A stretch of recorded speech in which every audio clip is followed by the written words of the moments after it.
You heard me right, hindi mo kailangan ng 4-year accounting degree.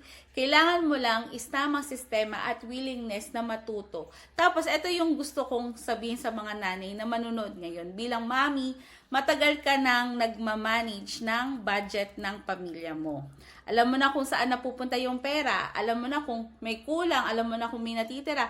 At yun yung bookkeeping instinct. Wala ka palang idea na meron ka nun kasi ganun siyang talaga.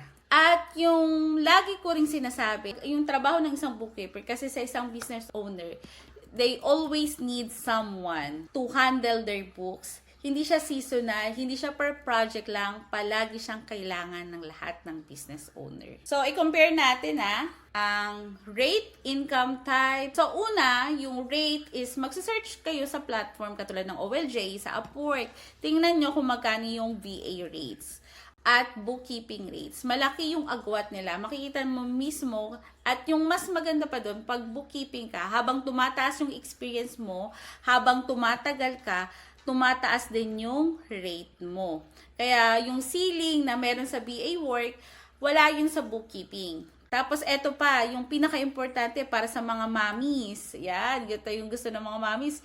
Yung monthly retainer na tinatawag. Ang bookkeeping clients kasi, hindi lang sila nagbabayad ng isang beses. Hindi siya per task, hindi siya every single month. Kundi every single month sila nagbabayad. Pare-pareho at consistent. So, ibig sabihin, hindi ka na maghahanap ng bagong client buwan-buwan. Hindi ka na mag-a-apply ng paulit-ulit. Isang kliyente, consistent yung income mo bawat buwan. At para sa mga ina na may mga bayarin, may mga anak, may mga pamilyang nakadepende sa'yo, yun yung klase ng setup na nagbibigay sa'yo ng peace of mind. So, ganun yung nangyari sa akin.